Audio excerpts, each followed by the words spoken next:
Welcome to Tuesdays with Fortuna, whether it's noon on the East Coast or what is it, midnight if you're just finished dinner in Southeast Asia.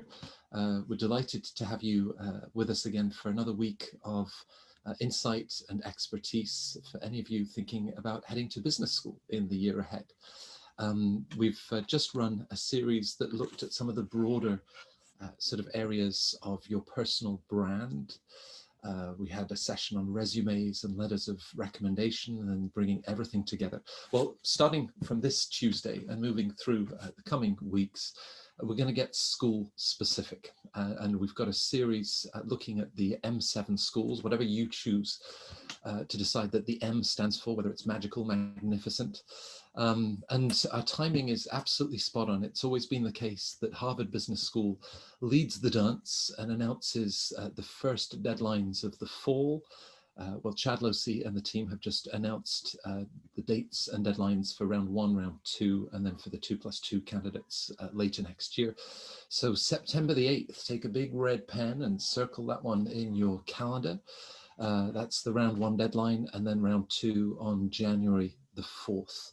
Which gives you time for some volunteer work over the New Year's weekend. That's a joke. We'll get to that one later.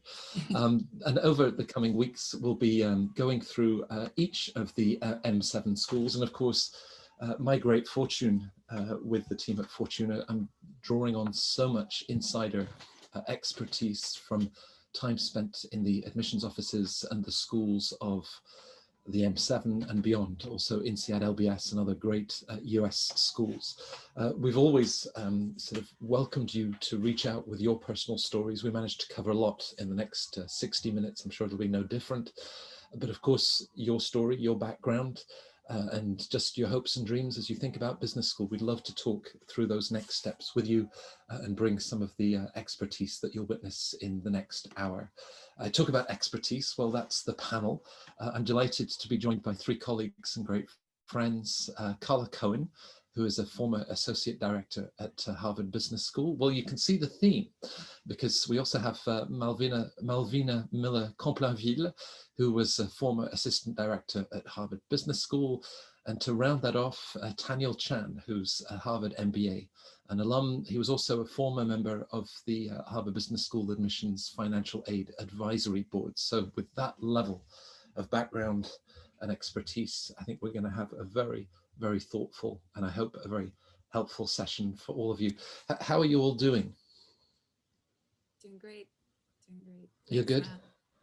Yeah, now we've got a date in the diary and we know what the next 3.5, 4 months are going to look like. I know that you've already started with a lot of clients and perhaps there will be many more. Just to our viewers, and I just see we've got several hundred that have joined us.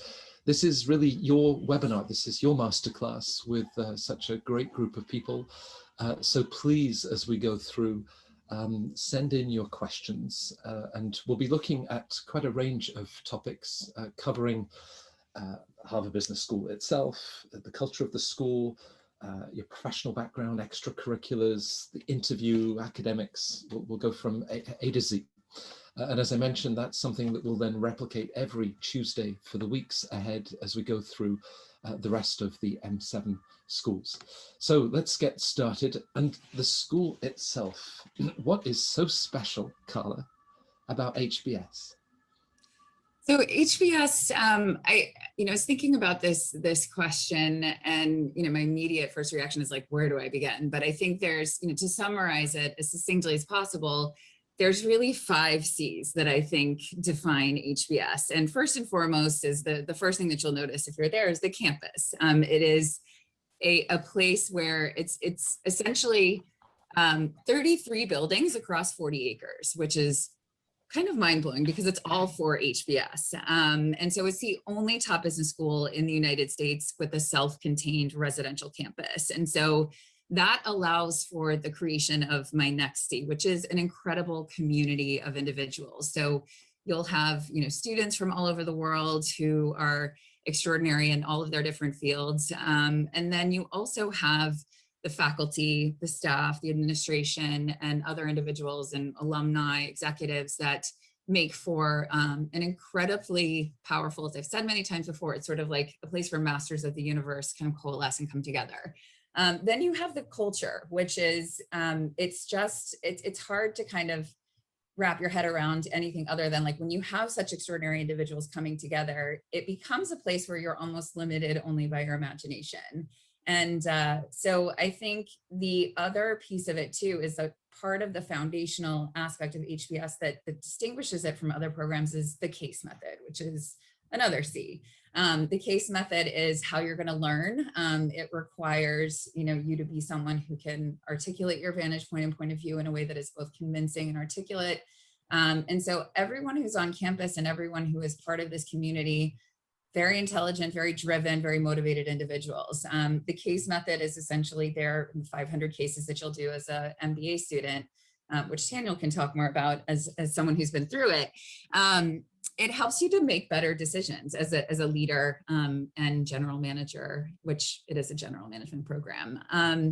The other pieces are, again, the culture is one where they are going to be looking for individuals who are engaged community citizens, who have an appetite as well as an aptitude and a habit of leadership.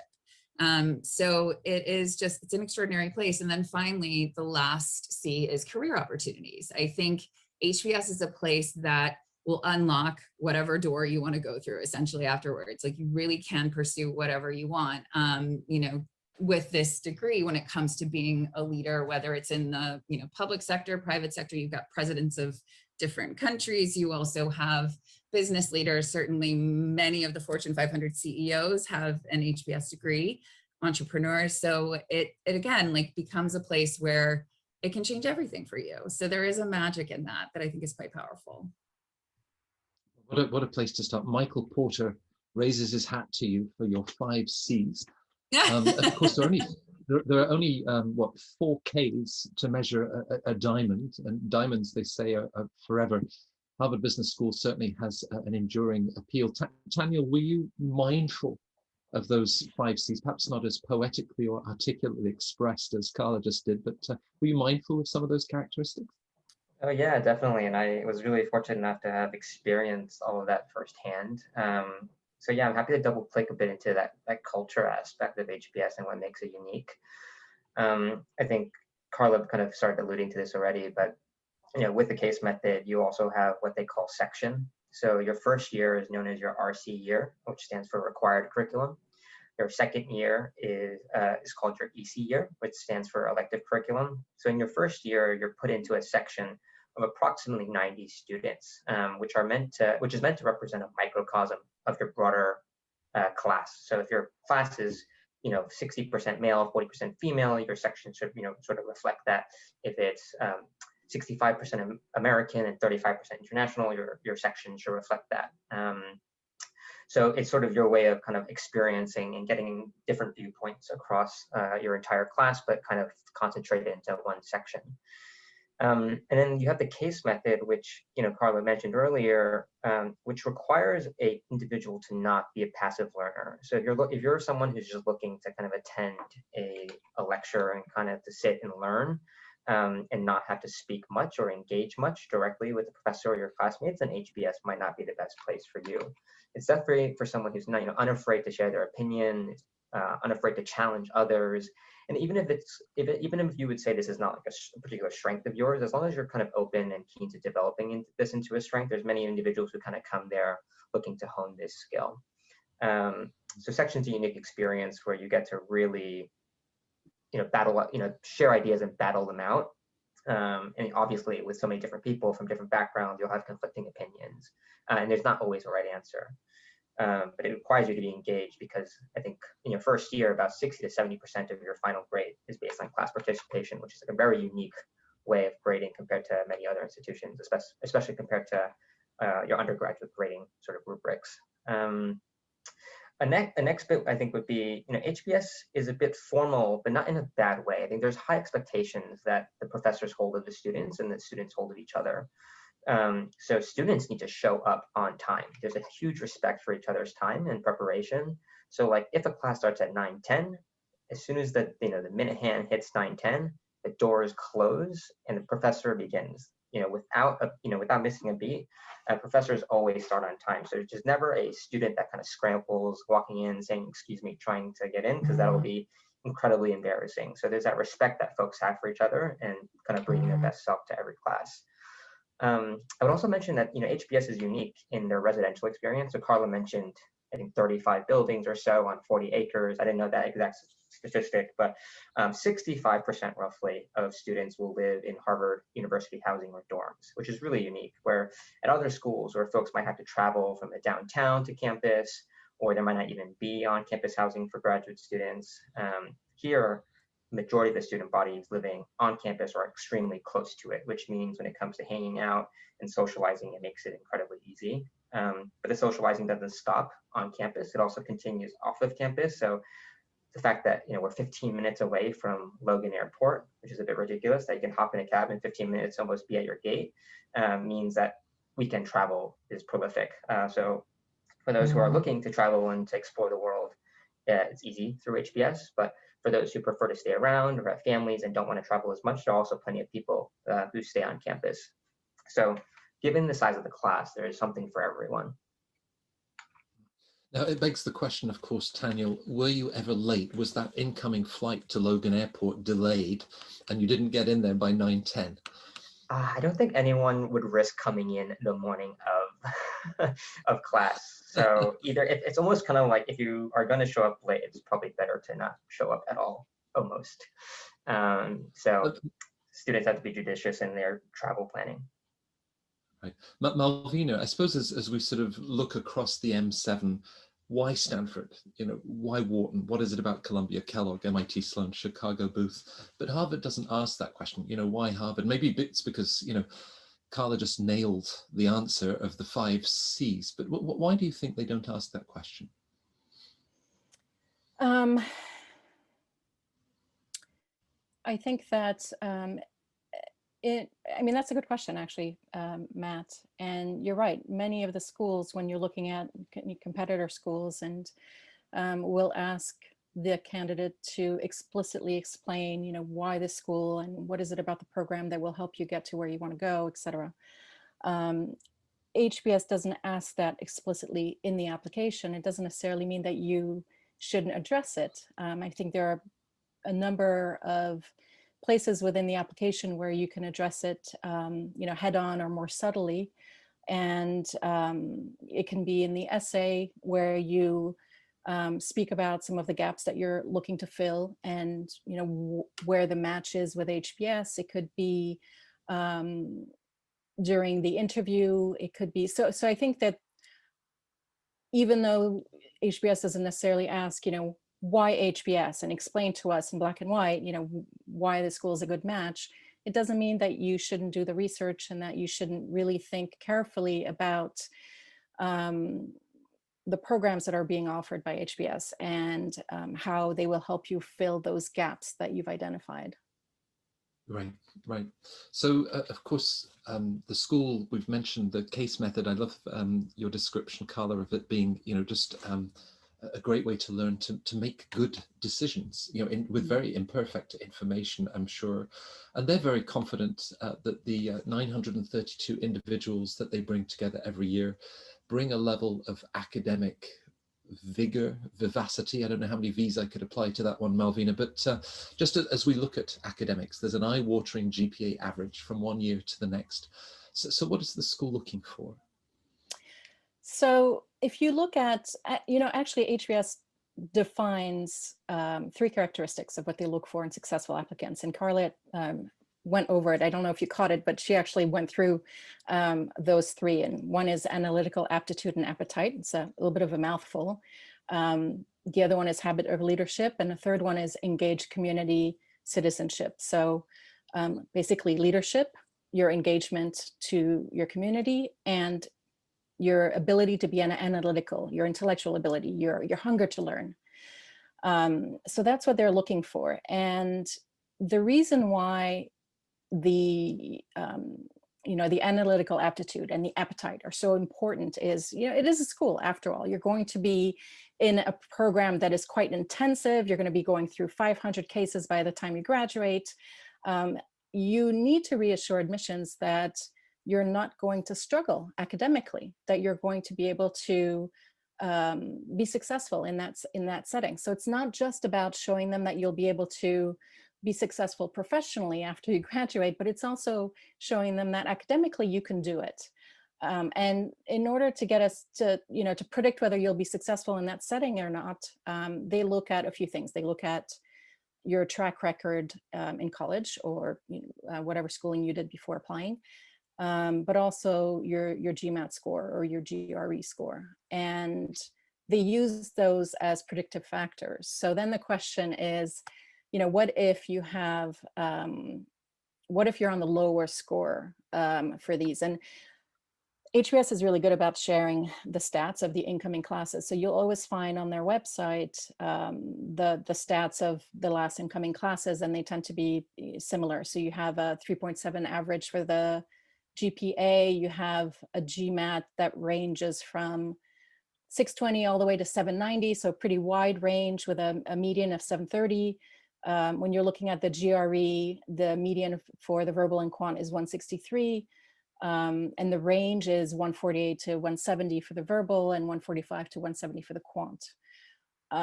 So what that tells me is there's some room there, and there's some flexibility. But if you're on the lower end of these numbers, you really do need to reassure admissions that you're not going to have an issue. So I've worked with a number of clients who had low or who were on their lower end for their GPA. Something happened while they were in college, or they didn't, they bloomed later, they matured later. And typically this is something that you just would want to address. You'd want to address really directly, not necessarily in the essay. You can use the extra information section to explain, what's the context of those grades, and what were the circumstances, and either how did you resolve it, or what did you learn from it? But you ideally want to show some kind of upward trajectory, so that if your GPA is on the lower end, ideally you would have a solid GMAT score, so you can reassure admissions that intellectually there's no issue, analytically there's no issue. Another thing that I see is, you may sometimes I'll see people struggle with the math portion on the GMAT, and one way to offset that is actually to take a supplemental class. You could take a statistics class. You could do this online and take a statistics class and just work after work and on the weekends, and just get that additional kind of stamp saying, listen, this is not going to be an issue for me. I can handle this work. And then the other thing I wanted to say is the GMAT and the GRE, I think people test differently with these two these two types of tests. So don't necessarily, spend hours and hours and hours on the GMAT. Try testing with the GMAT and testing with the GRE and see which one is more accommodating to you, which one matches more your style, your learning style. Often I've found that people who may struggle with the math on the GMAT do better with the GRE, for example. So that's kind of a little tip for you. The other thing that I would say is if there's any concern, looking at the GPA, looking at the test scores, if there's any concern with regards to your analytical ability, that's something that you can ask your recommenders to talk about. So when you speak with them and you explain to them, what the schools are looking for in the recommendation letters, you can ask them to focus on the work that you did on a project that was very analytical and your comfort in that space, or how quickly you are intellectually to grasp problems. So make use of the different parts of your application to showcase and reassure admissions. Great. Thank you for the comforting words about some people blooming later. I'm still working on that one. Karla, based on what Malvina was describing, not just a range of GMAT scores from 620 to 790, so clearly the perfect 800 is a big no-no. Don't any of you apply with the perfect GMAT score. But as you look at 3-4 years of undergrad, possibly even a master's degree, as many as a quarter of applicants have a master's degree, versus a 3-hour standardized test. Inevitably, people ask themselves, well, I look at those averages, I look at those scores, sometimes talk themselves out of it. How does the admissions office sort of weigh 3 or 4 years of concentrated study versus 3 or 4 hours of a test? It's such an interesting question. And I think the answer is probably not very satisfying, but it depends. I think, it is one thing that people have to keep in mind is that it's a complex assessment. It's not, a lot of times people are like, oh, I have a 740, so I'm not worried about my, GMAT. And I've had situations where, like, actually let me know what your quant is. And I've seen situations where someone with the 690 is actually more competitive than someone with the 740. And a lot of that has to do with what Malvina was talking about with respect to the quant. So the concern is always, with this appetite and aptitude, is that they want to make sure that you're not going to struggle with the rigor of the curriculum, because there's not a lot of time to catch up. And so, HBS core, I think, is an opportunity for you to demonstrate if you don't have a great, undergraduate record, or there's some sort of deficiency. But it really depends. I think it's never about one data point. So they want to look at everything kind of all together. So I think many of you probably know out there that if you have a less than ideal undergraduate record, you'll want to explain that, and you'll want to talk about that in your application. There is a specific place where you can do that, because in the absence of an explanation, they're going to assume not great things. So there could be a reason. There could be a very valid reason. There could have been other, things that were happening in your life that may have prevented you from really coming into your own. And some people hit their stride later. What they want to see is this like upward trajectory, that you're on a pathway towards success. So let's say that you have not a great undergraduate record, then I would spend more time on the GMAT, or as Malvina mentioned, the GRE can be a great place for you to demonstrate the intellectual skill set that you have. They're agnostic about one versus the other. So it's not that like the GMAT is better and then GRE is a second-class citizen in this equation. That's not true. And so I have given the same advice that Malvina has to other individuals who've said, wow, I don't know that I would have gotten in otherwise.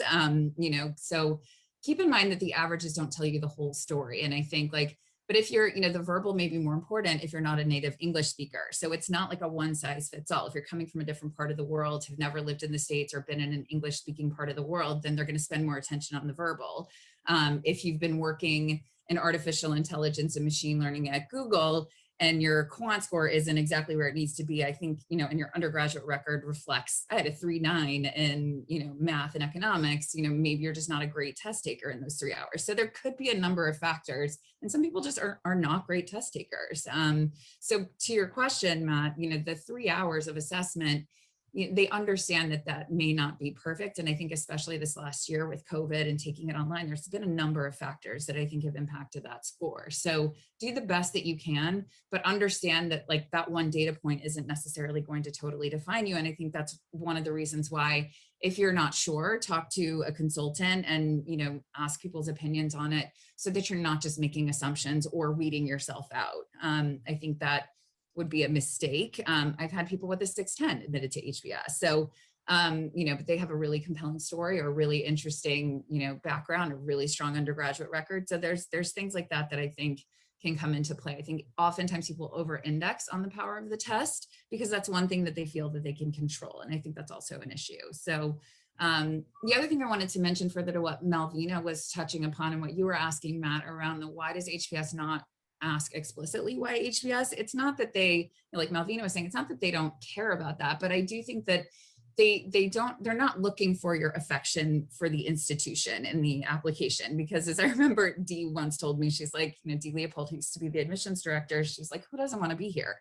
We don't need you to spend a lot of your essay talking about, giving us a dissertation on why the case method is an effective way to teach. We understand that it works very well, and this is why we've committed to it, and this is part of why it defines us. So they would rather understand more about what you have to contribute to the community and what you have to offer, and let's focus on what more do you want us to know in the essay, and not spend the time trying to convince HBS that you understand and appreciate what they've done, or that you would go there if you were admitted, because most people do say yes. There's very few people who turn down that offer. So the concern isn't necessarily on yield.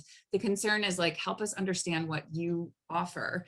And so, as we think about extracurriculars, which I know we're going to talk about next, there's other ways to sell yourself and also sketch out a broader portrait of who you are and what you have to offer, you know, and the dynamism that you can contribute, not just inside the classroom, but also outside the classroom.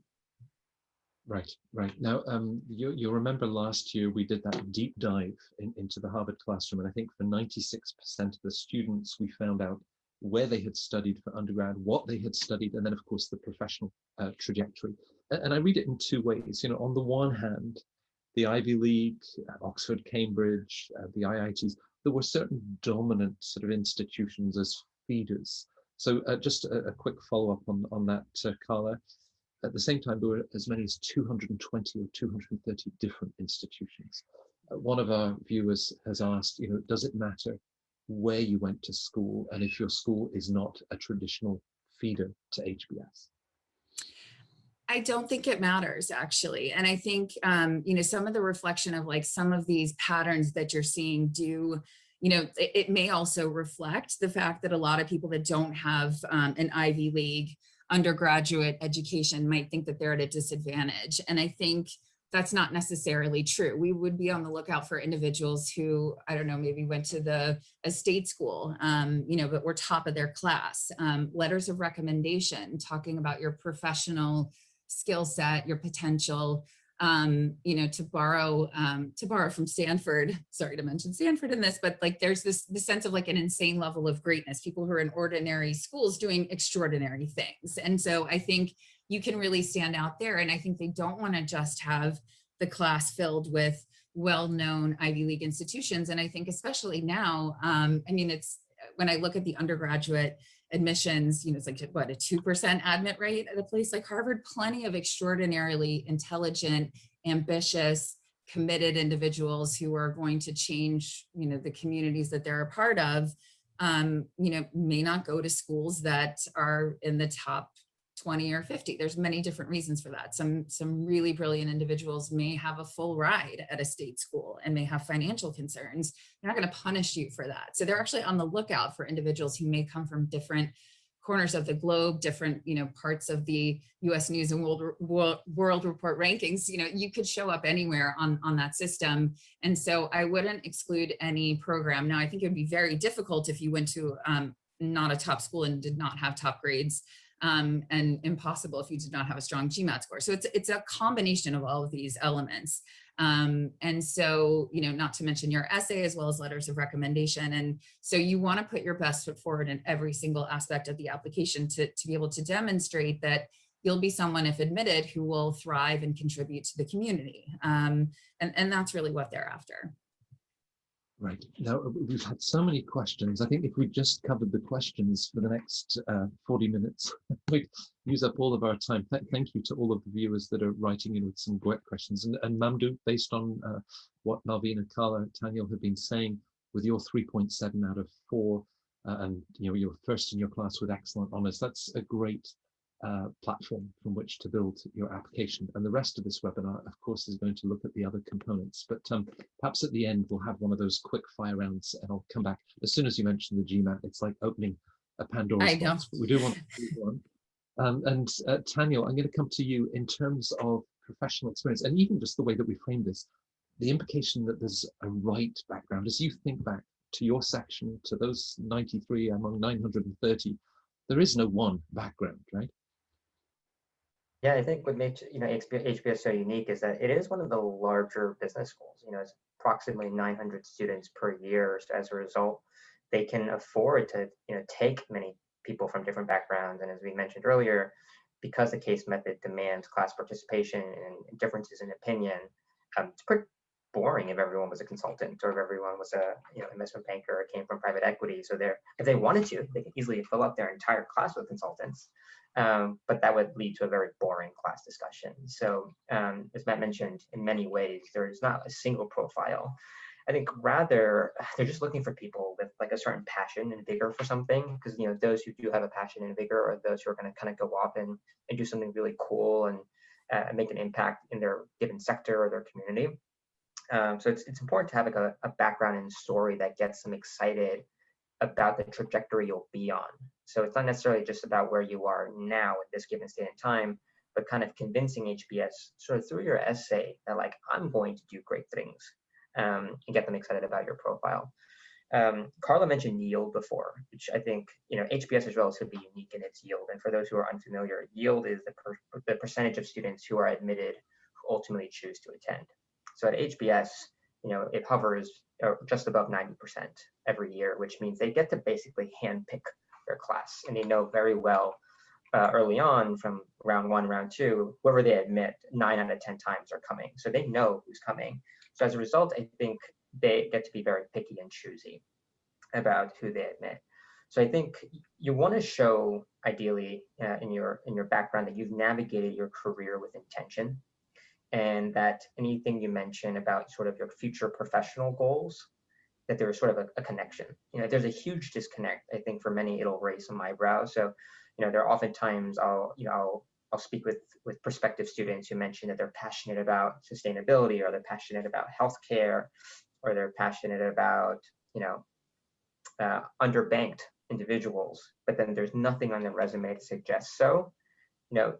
Then the concern from the folks who are reading this is like whether or not the individual is being disingenuous in their application, right? Like, okay, great. Like, you've spent 3 years in consulting. You say you're passionate about sustainability, but nothing about your extracurriculars, nothing about your professional experience suggests that, am I really convinced? So to the best of your ability, where you can, and if it makes sense, get a diversity of experiences is always helpful, especially if you're coming from like a more traditional background of, banking or consulting. I think it's becoming increasingly difficult, from what I've seen, to go to HBS with like just a pure consulting background or a pure banking background, where like there's so many of those. So how are you going to differentiate yourself? Like, do an externship if your firm allows it, or maybe take that kind of bold step of trying something new and going directly into the space you're interested in and giving your application some credibility.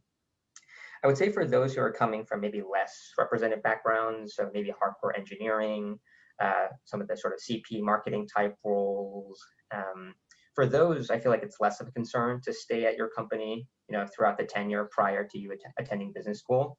But for those individuals and folks more broadly, I think you just really want to show growth, both in your title and your responsibility. And I think they also want to show that you have a diverse skill set. So I think it's not super valuable if you just if you apply to HBS, just kind of proving that you're a numbers junkie and then you can crunch Excel like no other. But they also just want to show that you have a human side to you. To the best of your ability, in either your resume, but especially through your recommenders, that they can kind of show a balanced side of you as a professional, that you are both analytical but also caring as a manager, if that's relevant for you, I think will go really far. Questions coming in about how personal you can be in that essay. We'll be coming to the essay later on. And just to remind all of our viewers that in previous weeks, we've had dedicated sessions looking at sort of your strategic positioning, looking at your resume, a really deep dive into letters of recommendation. So some of the questions that are coming in about who to choose in terms of recommenders, you can catch that on Fortuna's YouTube channel, because we really do discuss that one in great detail. Perhaps one detail that I'd want to pick up on, Karla, and it'll feed into the next section on extracurriculars. You talked earlier about a habit of leadership, and it's this idea that whether in terms of your professional impact and performance, whether in that Bollywood dance group that you join every Thursday evening, a community across all of these, it's the ability for the admissions office to join those dots, how you've had impact professionally, and the habit that also extends perhaps as a member of your academic community and in your extracurriculars. Yeah, I think, the thing that they're looking for is they want to attract individuals who are going to be participants in all that HBS has to offer. And so, the academic and the GMAT and the GRE help them get a sense of how are you going to perform in the classroom. But there is so much more to the experience at HBS than being in the classroom. That's a great experience, but they want to see individuals who are going to participate in the classroom and outside the classroom. And so there's no one way to do that. The habit of leadership, and I'm going to throw another C at you, is commitment to that activity. I think is something that, like Taniel touched on it with, sort of like being convincing about, in the same way that you don't want to just like come up with something, or all of a sudden you're doing something maybe 3 months for the first time right before you apply to business school, that's suspicious. So I recommend that but also want to say that too, is that sometimes I think people overdo it and it can also become very suspicious. If you are a consultant who's on the road all the time and working, I don't know, 100-hour weeks, or you're an investment banker or in private equity, and you're at one of the top places, like, I don't know, a Blackstone or CD&R or Karla, that kind of place, like, it's like very not believable if you are trying to present yourself as someone who's spending 15 to 20 hours a week doing extracurricular activities, and you're on multiple service volunteer work, sort of, whether it's boards or organizations. So that can become suspicious too. You want to help them understand, like, what are you passionate about in terms of your professional life, as well as outside of, the classroom / outside of work. And so this can come in many different shapes and sizes. And I do think that it's different, and that difference is also important. So you don't want to just like join a board because someone else, or join an organization just because someone else did, unless that's something that is like fulfilling to you, energizing to you. So I've seen people who have, again, I wouldn't recommend, as you had highlighted earlier, I'm going to go walk some puppies on New Year's Eve or whatever is the thing that's going to be convincing. You want to show a sustained commitment over time. So there are opportunities for people to look back at, what did you do during college? And maybe there's an opportunity, or maybe you have been involved in something else that shows that you care about, not just your own professional success, but that giving back is a part of the fabric of your existence and what you do, and that you prioritize that. That said, I've worked with individuals who, I don't know how they manage to get everything done, but they are working in, high demand, high performing roles within top institutions, who do make time for food rescue, or they've started a blog on, something that's really interesting to them, or they have a passion for, one of my clients was really interested in a certain type of music and attended different, sessions with friends and got people together. So one like sort of clue is to look at HBS clubs, because that's what they're trying to get a sense of. And there's so many. There's an arts club, there's a music club, there's there's so many different organizations that are part of the community that I think can give you a little bit of a sense of like, and so they're trying to figure out, if we admit you, excuse me, what are you likely to involve yourself in and be engaged in, beyond just being someone who's extremely bright, extremely ambitious, and participatory in the classroom and in the discussion and in the case method. So the word leadership has come up almost as many times as the 5, now the 6 C's that Karla has defined for us. Staying on the theme of leadership, Malvina, before we get there, of course, during your time at the school, you worked very closely with MBA students and their sort of post-MBA career goals and objectives. When we took the deep dive looking at the class and their pre-MBA professional experience, very striking how many individuals perhaps had worked at a McKinsey, Bain, BCG, successfully applied straight to business school. When you compared that to financial services, and certainly in tech, a lot more movement in tech. And within financial services, the number of investment banking analysts that after a couple of years and before that third year looks just like the second year, they made a switch. And whether it was into private equity, whether it was to join the Bill and Melinda Gates Foundation, well, whatever we now call the Gates Foundation, I guess that will remain, there was sort of breadth. So just before, and how leadership can then emerge from that. Questions are coming in, what if I just worked with one company? What if I worked with several companies? Now you then worked with those incoming students at the school. What are your thoughts in terms of the balance and of course the background and experience that will bring? So, I mean, I think there's your question touches on a few things actually. One is, what is that student bringing to the classroom in terms of the experiences that they've lived, and the richness of what they can contribute in the classroom discussions. If they've worked in, I actually find it extremely interesting working with a client who has worked in a number of companies, because they can talk about the different cultures that they've experienced. They can talk about the different types of leadership that they've seen. They can talk about how those companies are organized, if they were more entrepreneurial or if they were more traditional, and the benefits and the pros and cons of that. And they can bring all of those reflections to the classroom and share that with their classmates. And if they've touched on a number of industries or a number of functions, again, it brings richness to what they can contribute. So, that's one aspect. And then the other aspect has to do with, how do you take that with regards to the career goals? I think you were saying, how do you work with someone like that with regards to the career goals? And I think that,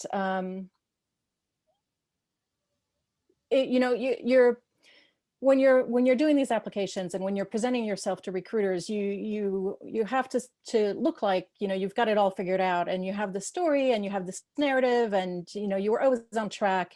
But I think that, everyone knows that the reality is, you clarified things as you went along, right? So maybe your first job was in consulting, and then you realized you loved this particular space, and then you went into that space, and that made you realize that you were really lacking leadership skills. And so you decided to go to business school. So, sometimes those narratives and those stories build, with experience. And it's taking the time to reflect on the lessons you've learned along the way, and the things that you enjoyed and the things you enjoyed less, which will help you put that story together.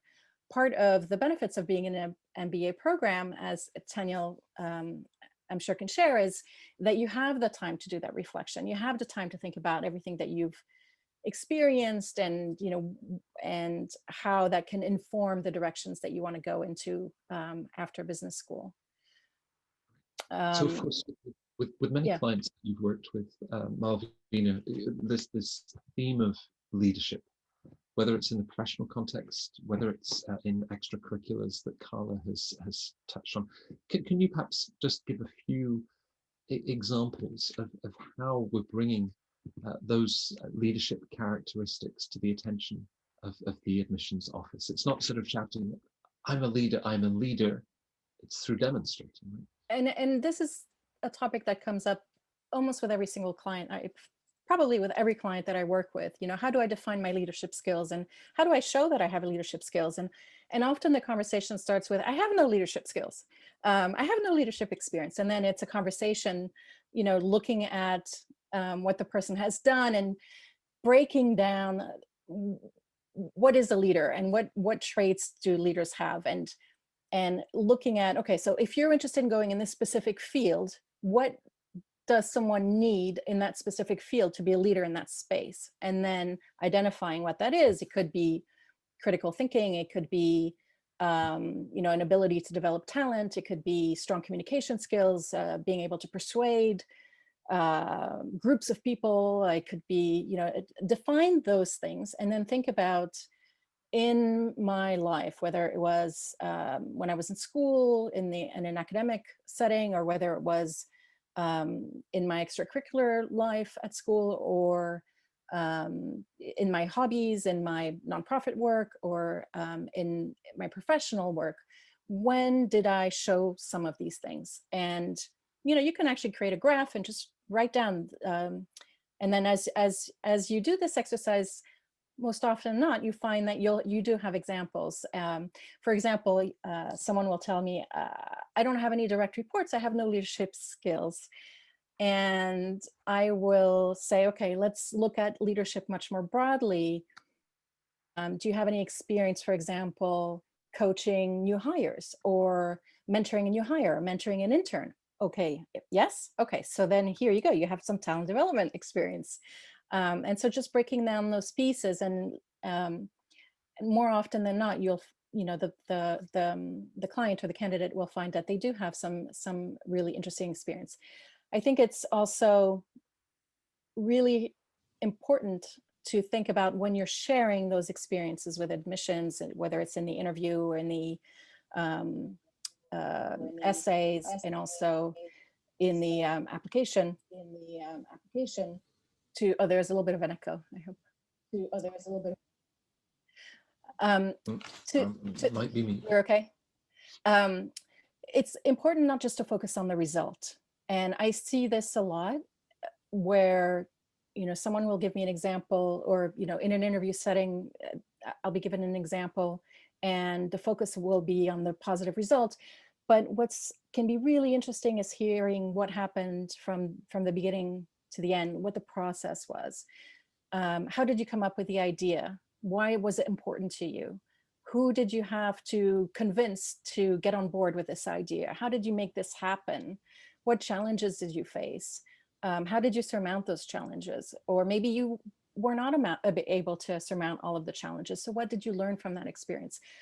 Often the whole story provides a lot of insight into who that candidate is, and is much more interesting than just hearing about the result. So a little tip. Taniel, I have this image of sort of 930 self-confident, preened leaders outside of the Baker Library or the Spangler Building. I'm actually filled with apprehension with that one. But I mean, you all get there.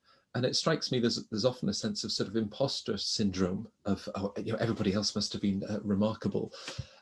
So just perhaps for our viewers, reassure them, you know, that you don't have to have led an organization of 2,500 people, as Malvina was saying.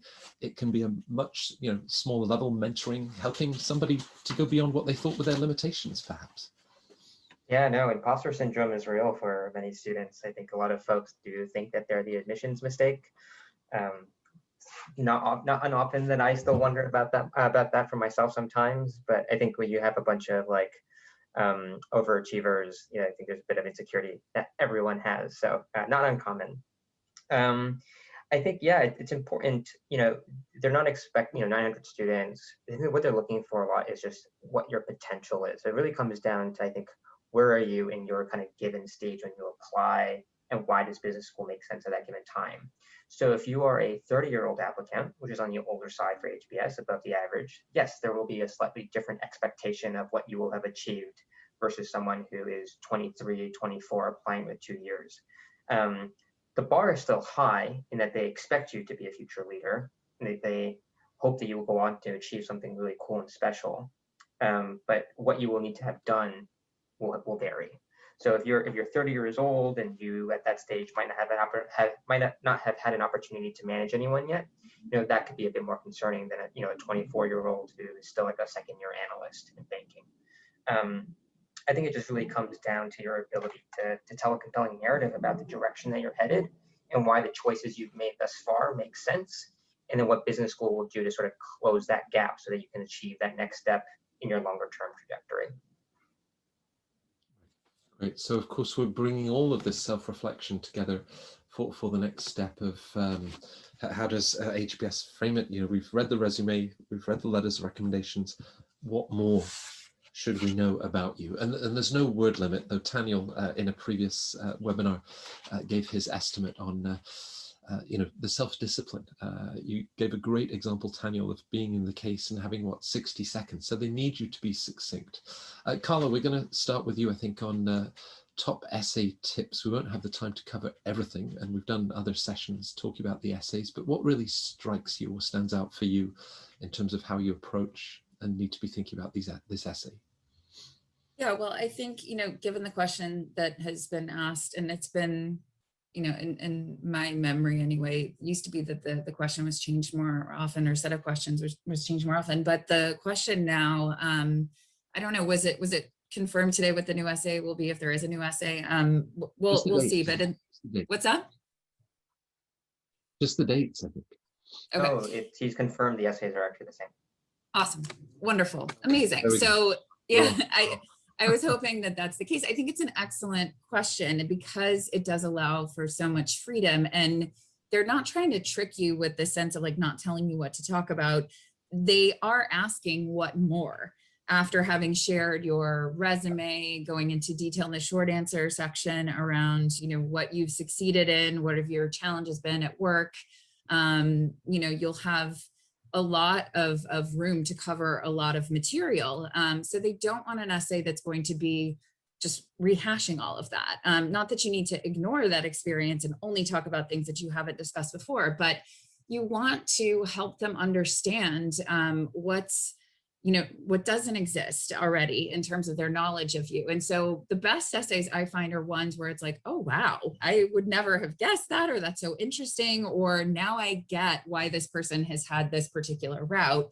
And I'm convinced now in terms of why they want to go to business school and get the degree and what they want to do moving forward. Or just understanding too, like that you're someone who has overcome a set of challenges. I saw some questions in the Q&A around, what if you've been let go, or what if you didn't always have an intentional pathway? There is space for individuals who have, recently or have come to some sort of epiphany and now want to move forward in a certain direction. You need to be convincing. And oftentimes what's most convincing is the truth.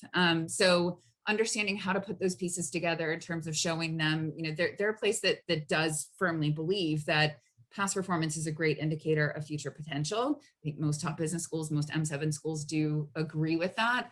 It helps them. These are not schools that, as Taniel even said before, that need to take risks, right? So HBS does get to choose. And so they want to see this like demonstrated, sort of like connection to you as a human, like what drives you, what is moving you forward, and what are you passionate about, and what do you want to do? The mission of the school is to educate leaders who will make a difference in the world. So understanding kind of like who you were, who you are today, and who you want to become, or another way to think about that is sort of like, where have you been, where are you now, and where are you headed, with helping them kind of understand, maybe beyond, like maybe there was something that happened in your childhood, or there's some family legacy, that is relevant to what you want to do and why you're pursuing the degree at this particular stage and what you would have to contribute. And it's not just about telling them these things. I think that the secret can be to showing them, let the examples or the experiences tell a lot of that story for you. And it's complicated, but the reality is that like your story and your experiences should be your own experiences, and you should be able to talk about and be very personal. That was another question that I saw come up. You can be very personal, much more so than I think a lot of people would imagine. That's a great way. Being personal and being open and vulnerable is a great way to make a connection. One of the biggest challenges that I often face in my years of working in admission across different schools was a lot of the essays were really boring. Like, write something that you would want to read. If you're looking at your application, like what else is there to you that is compelling or interesting that would make me want to meet you? You want to write a story where it's like, wow, like, yeah, I see some really interesting elements in this particular person that are believable and interesting. And I can't wait to meet this person and interview them. And I could see many different ways that they could contribute to this community. It seems like not just like an interesting, successful person, but someone who's a good human who's looking to do well by doing good in the world. So again, it comes in many different shapes and sizes. I think zeroing in on, what do you really have to offer? What are you really passionate about? And what do you want to do with your life? And how could Harvard help catalyze that? I think is an interesting process. It's certainly what makes my job so much fun, is understanding like, how do we put these pieces together? So there's no one answer, and it shouldn't look like anyone else's essay or story. It should be your own. But where to go, what to focus on, what parts of your life, I think depends on what you've shared in the rest of your application, and what you bring to the table. Right. Now you talk about engaging the reader. Taniel, as you think about that sort of level of authenticity, I mean, being yourself is at the heart of this. One of our viewers has asked, as Karla mentioned, where do you cross the line and it's too personal? What would your sort of thoughts be on that, and just that general guideline about it's your voice, your personality that emerges? Yeah, I think Karla did a great job of sort of laying out this initial discussion. I think being personal is great.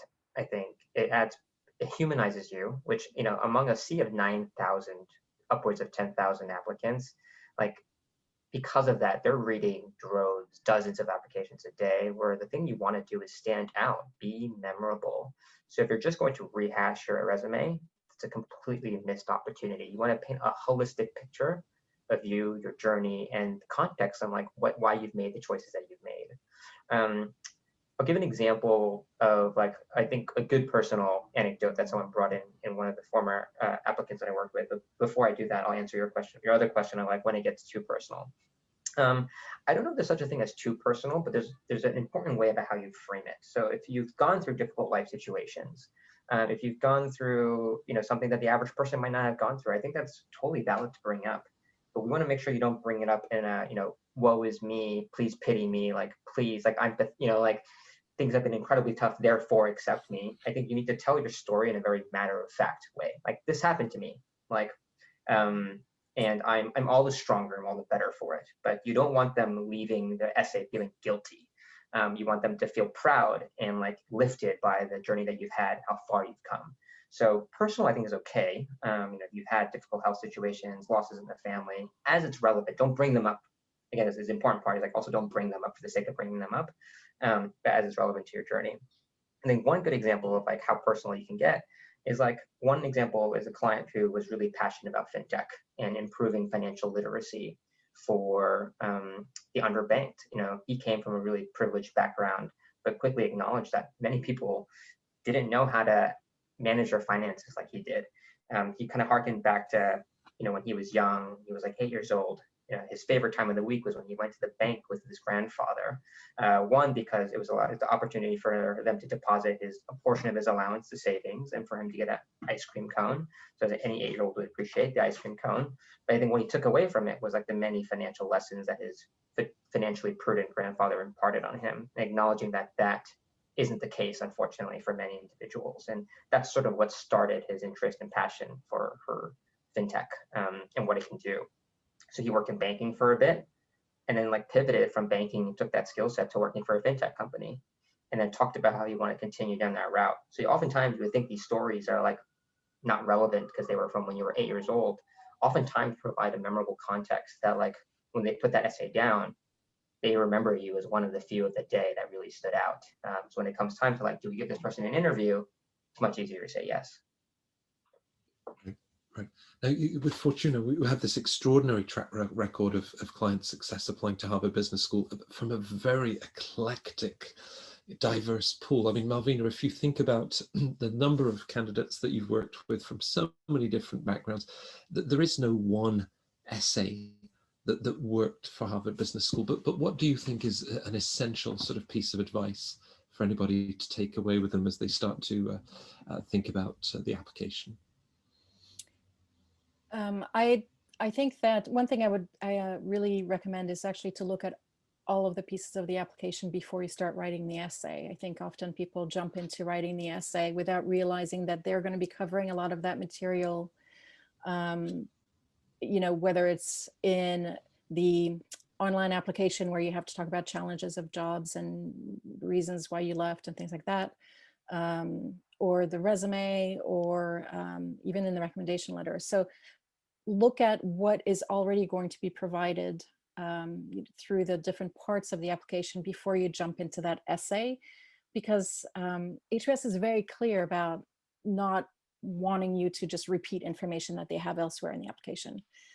So that's something that it seems not that big of a deal, but it actually can make a huge impact in where you take your essay.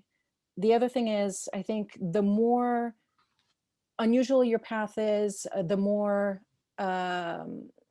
unusual your goals are, the more important it is that you explain that in the essay.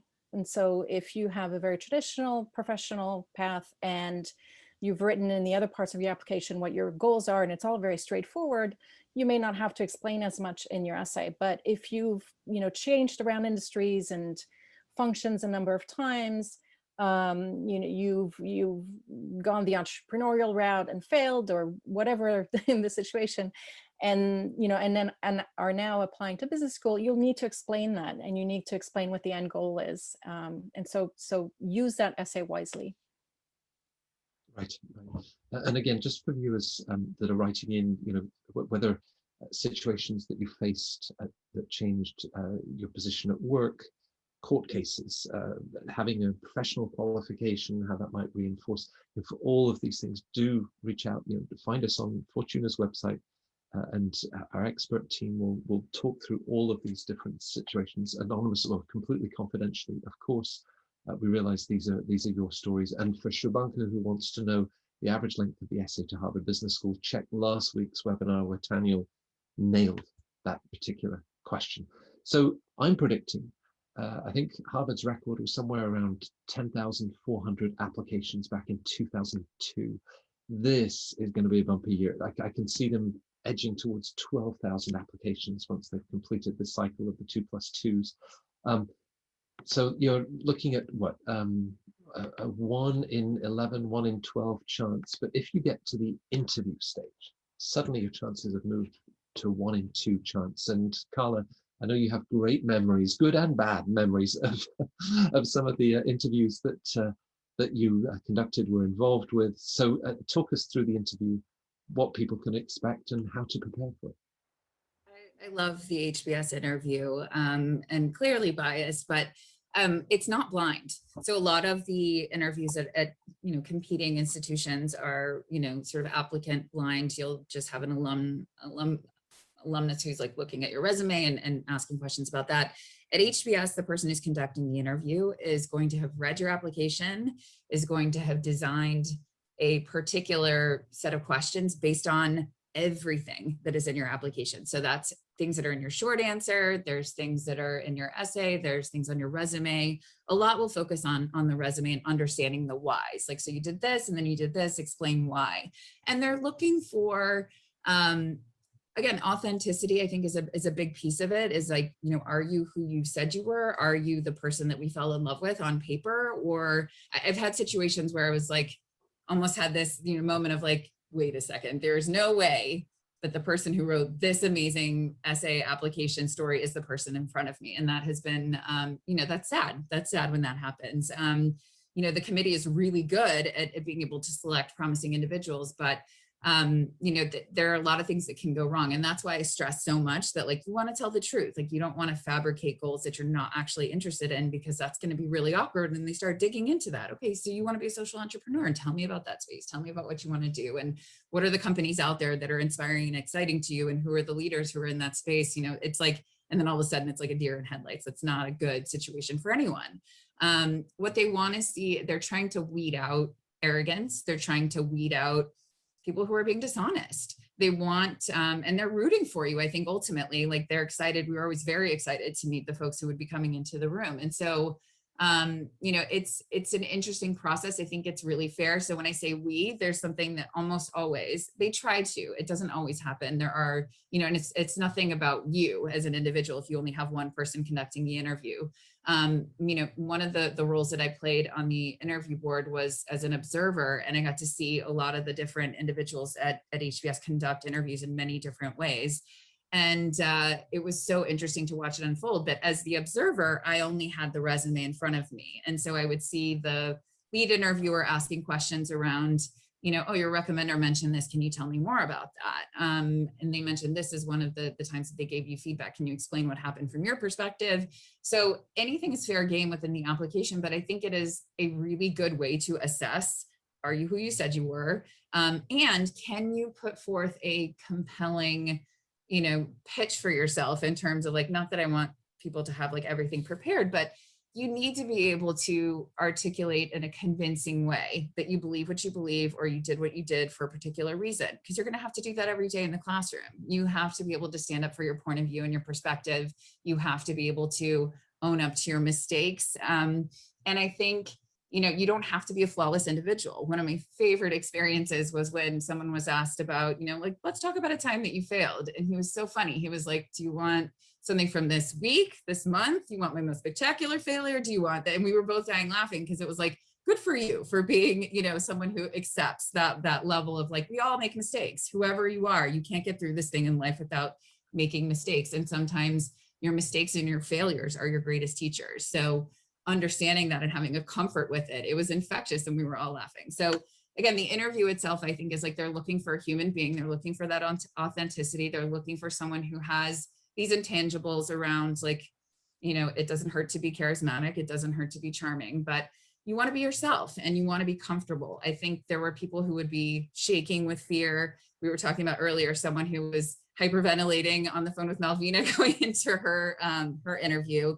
you know, again, it's fine to be nervous. And sometimes it would be like, you know, you'd hope that the person would get comfortable as we went into the session. So, you know, you want to do your best, but hopefully you'll be confident enough to go in there because you told the truth throughout your application. So it's not like you're, you know, being investigated for something and they're trying to do a lie detector test. It's essentially, they want to make sure that they have the person in front of them that they really were excited to meet when they decided to invite you for an interview. So I love it. I think it's a great process. I think it's very straightforward. It's not layered with a bunch of like, tell me about a time when you were in this random situation and this random thing happened that like, you know, seems almost like mental gymnastics around like, did something like that ever happen to me? They want the direct insight as to like, so you did this, you studied this, you pursued this, what made you go from here to here? Help me understand that a little bit more. You talked about it a little bit on the application, but I want to understand the context more broadly. So it's very conversational, I think. And a lot of times it goes by very quickly. It's 30 minutes and then you're done. And I know we're running out of time, so we'll wrap up. But I think that the interview itself is essentially, if you did a really good job in, you know, putting your authentic self forward for the, you know, in the application, it's not like I just kick up my feet and do nothing at that point, but it's like, as soon as you get the interview, then if we work together in the process, it should go well. Doesn't always 100% of the time, but the reality is that like, unless you're coming from a super competitive sector, once you get the interview, you should be able to sail through the process. I'm really sure to know that you once exploded with laughter because from what you were describing of other colleagues, I could never imagine you with that poker face where there were no clues at the end of those 30 minutes. And yet you said those colleagues often were the greatest sort of champions of the people that they had interviewed with. Now, so we draw a breath after 30 minutes of the interview, and now there are 24 hours that remain for the post-interview reflection. Malvina, a key 24 hours, has that reflection actually started, do you think, before the interview? And what are you really trying to then share or capture in this final communication with the school that completes the application? Yes, so the post-interview reflection is specific to HBS. And as Matt said, you have 24 hours to write it. You are encouraged not to write it before your interview. And I think that is very good advice. Because the content really should be about what happened during the interview. It's not something that you can pre-write. That being said, I think you need to be thoughtful of the logistics. So 24 hours is not a lot of time. And as Karla said, when you're having the interview, it's very fast-paced, it's very energizing and intense, and your adrenaline is pumping and it's exciting.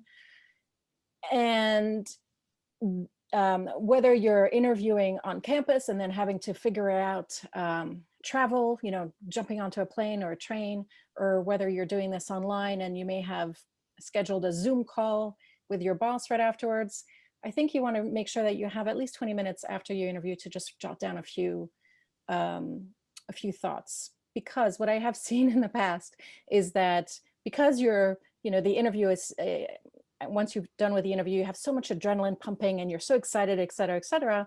If you go right into something else, you can actually forget some of that content that was discussed. It's just something that naturally happens. So make sure to carve out 20 minutes at the very least after your interview, and then write down a few notes to yourself. What questions did you get? How happy are you with the answers that you provided? Is there anything you would have liked to expand on? Is there any topic that you both engaged in and were excited about? You had a real conversation around. Is there anything that you wished you had covered that you didn't get a chance to cover? For example, you wanted to talk about your nonprofit work and you didn't have a chance to talk about it.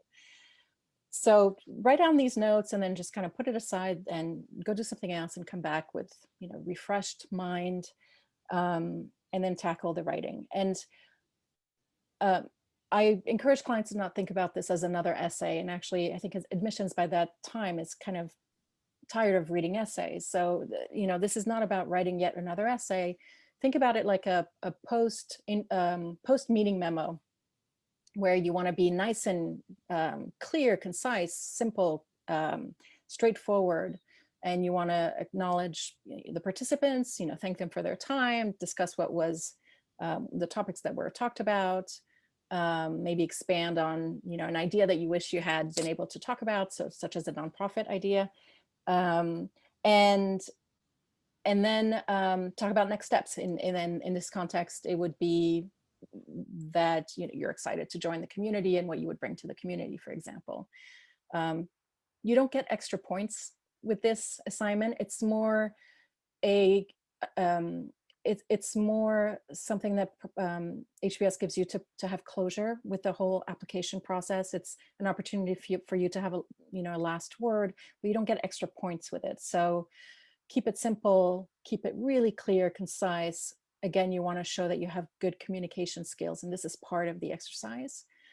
And yeah, and make sure you hand it in on time. Before 10 minutes past 9. So we're running out of time. I think we have close to 100 questions, and we won't be able to cover all of them, of course.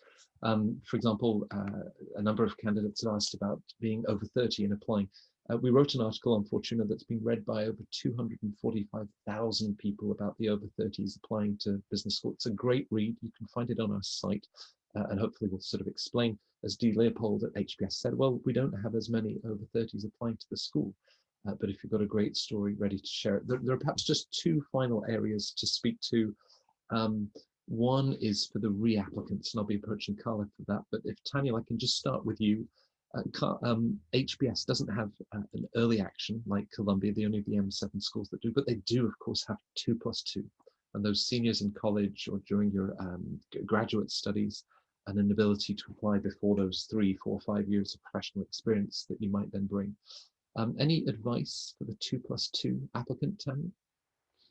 Yeah, so I was a 2+2 applicant myself, and I think it kind of goes back to my earlier point about being able to show that you've come far for where you are in your given stage. So again, at that point, they won't have expected you to launch your own company per se, or for you to manage large teams, but the sort of different characteristics that Malvina highlighted earlier about analytical aptitude, habit of leadership, like that also applies. Like, I think your GPA and your GMAT score matters a bit more if you're a 2+2 applicant, because they just have fewer data points, right? They don't have a storied career that they can rely on. So important to have those be as high as possible.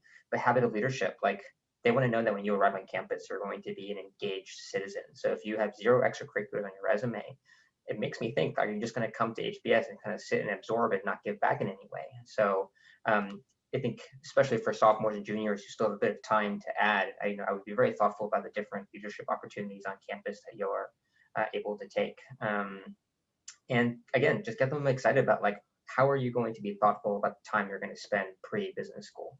I think that's one question they'll very quickly want to know and understand is, okay, great, if we admitted you, what will that afford you to do? Like, are you going to act somewhat differently? If you have additional latitude, for in terms of opportunities.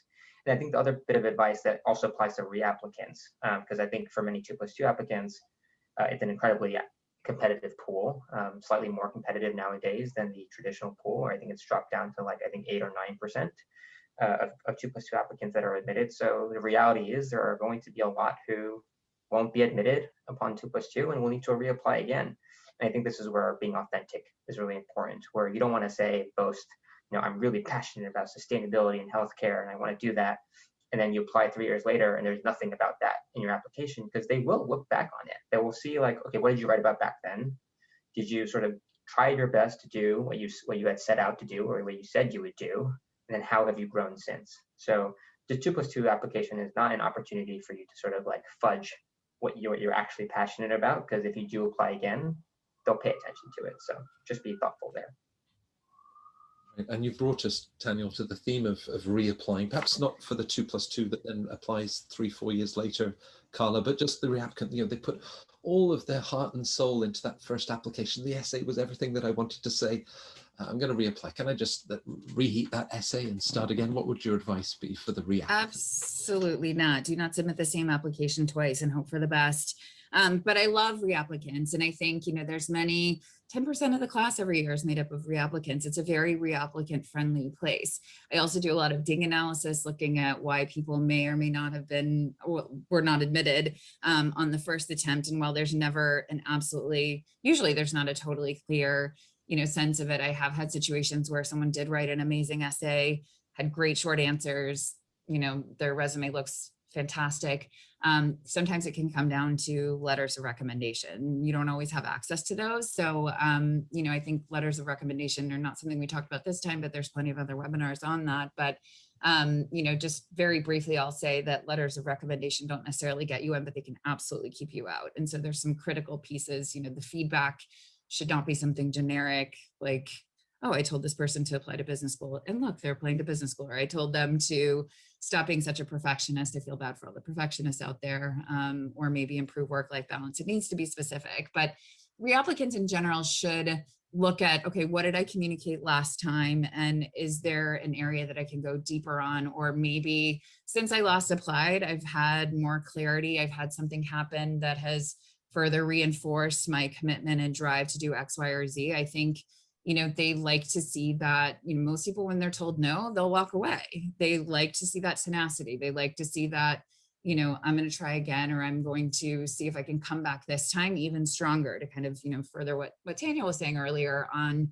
you know, have you been able to bounce back and overcome different challenges in your life? They like to see that. They want to see people who've had things not go their way, and then who are able to pivot and move into a different, either a different approach or show something else about themselves. You know, I've worked with applicants before who, you know, I'm looking at their applications and they succeeded the second time around because I'm like, this application is interesting. You've got great credentials, but I have no idea who you are. I don't really understand, you know, what's really getting you, or they'll have spent their entire essay just talking about their, you know, future speculation of like, I want to go do this, and then I want to go do this, and then I want to go do this. And like, anyone can create that. And it's like, that's great, but why should I believe that? You know, what should, well, essentially, hopefully you'll have something that helps convince them that like, whatever you'll be able to set your mind to, you'll be able to accomplish. But those are things that, you know, again, you can work with a consultant on and get clarity on, because it's going to be specific to different vulnerabilities. Maybe you're going to retake the GMAT, but I would not just rehash some of the same letters of recommendation and just hope for the best. That's almost certain to fail. So you're going to need to, you know, again, like maybe your key accomplishments from your past job didn't necessarily change, but maybe we can frame them in a different way. You want to show that you're committed and that you're willing to put in the time. Otherwise, it is a waste of time. Right. So I think we've gone beyond our 6 C's. We've gone beyond our time too. But as you've talked about, you know, authenticity, growth and development, you know, being yourself in this whole program. Now, whether you have a background in derivatives trading or a high growth EV startup, whether you're thinking about just next steps, as I said earlier, please reach out to us so that we can talk through your story, your background, your questions. Perhaps not the most common question, but certainly the most common comment was thank you. Thank you to the panelists for, you know, sharing so much and providing so much advice. That's what we'd love to bring to the free strategy sessions that we have to offer. You see how lucky I am to work with these people. So Taniel, Karla, Malvina, thank you for this fantastic masterclass on applying to Harvard Business School. We'll be back next week, next Tuesday. I think we can mention the word Stanford at the appropriate moment. And then every Tuesday in the weeks that follow as we go through the entire group of M7 schools. But thanks for joining us. And this recording will be available on Fortuna's YouTube site. Thanks, everybody.